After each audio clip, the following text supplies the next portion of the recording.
Hey, what's up guys? So in today's video, we will see how to increase and decrease the size of your font on any Xiaomi Redmi smartphone.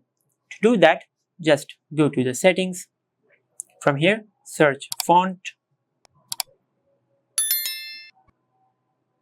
Now tap on font settings.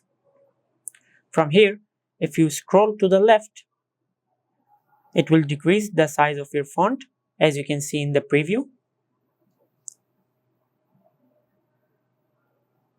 Now, as you can see, we have successfully decreased the size of our font, and to increase it, just scroll to the right and it will increase the size of your font just like that. Now, as you can see, we have increased the size of our font just like that. And this is how you can change the size of your font in your Xiaomi Redmi smartphone. If you found this video helpful, please like the video and subscribe to the channel and hit the bell icon to get notified when we upload a new video.